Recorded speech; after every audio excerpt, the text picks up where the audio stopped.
I think we're going to be forced to examine ways in which we can change to adapt ourselves to the rest of the world, but hopefully retain the kinds of things we like about Vermont.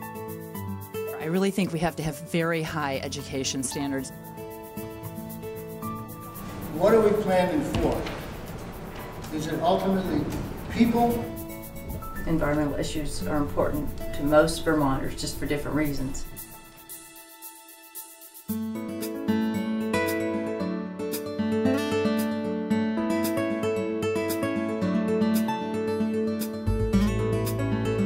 For more than a decade, the Vermont Council on Rural Development has been traveling across Vermont, visiting with local communities, and helping them tackle the tough issues at the local level. And through the community visit process, we are able to help residents identify their common goals and chart their course for the future. And we've said to ourselves, could this visioning process be used across the entire state of Vermont? The Council on the Future of Vermont project started with a simple idea.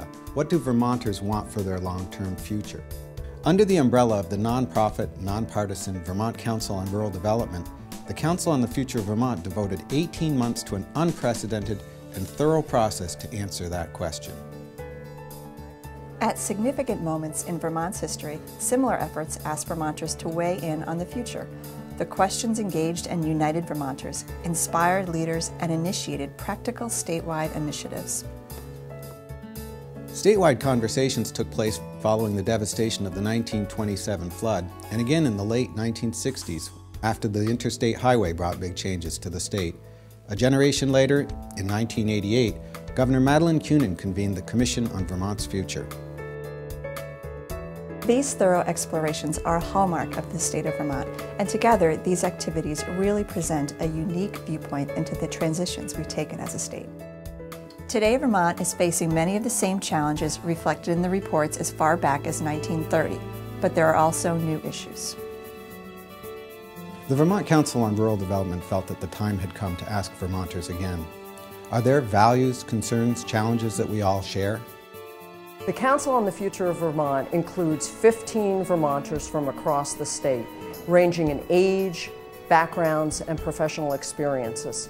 Together, over a period of 18 months, they led an extraordinary effort to hear from as broad a range of Vermonters as possible. It's really great. We've heard from almost 4,000 Vermonters, and that includes people who have come to public forums or come out to focus groups. It includes the people who've responded to surveys, either on the telephone or online, and then those Vermonters who wrote in online their ideas and opinions as well. We wanted to get ideas from people who don't normally have a voice in public policy. This included interviews with new immigrants, social service recipients, seniors, and young people. When we gave people an opportunity to look beyond those boundaries that they're used to using, they have a lot to share. They're really comfortable, really excited to talk about what things might look like 10, 15, 20, 50 years down the road. Working with the Young Writers Project, we developed questions that prompted our students to write about their hopes and concerns for the future. 350 submitted essays that were both funny and brutally honest. We also received almost 1,500 responses when the Center for Rural Studies at the University of Vermont ran a poll for us by telephone and online. We were able to start this research with a series of values and a series of concerns that had already been identified by Vermonters around the state, and what we were doing was validating those findings to make sure that they were indeed the way Vermonters felt. It was really important also to get research for this project. We worked with the Center for Social Science Research at St. Michael's College and asked them to put together really a book for us that overviewed historical trend lines in Vermont for the last 20 years. Public policy topics ranging from environment and culture to education and the economy.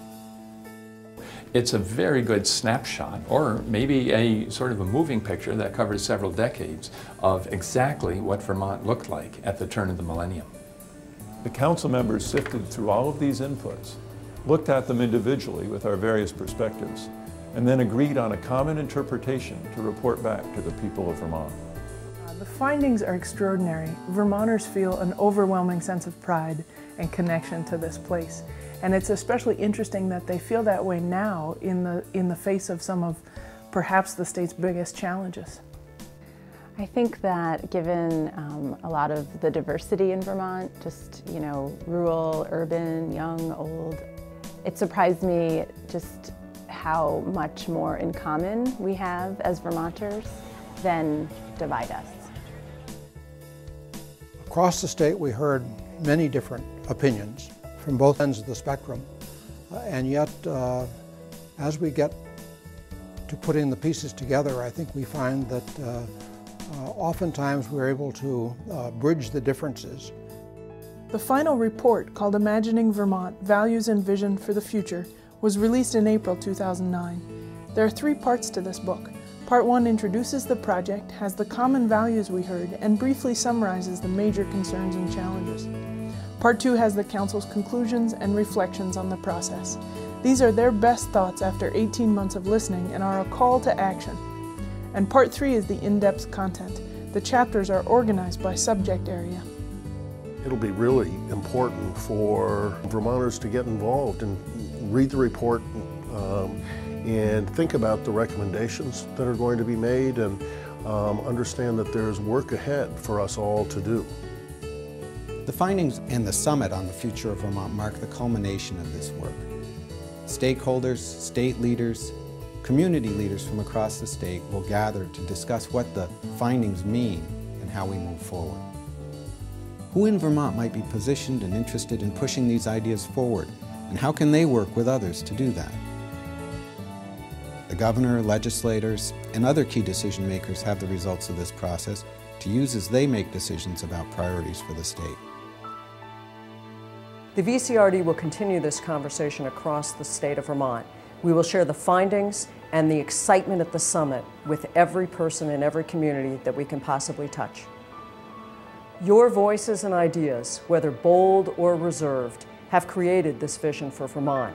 Now we look back to you to act on these findings and help us get closer to our vision for the place that we call home, Vermont.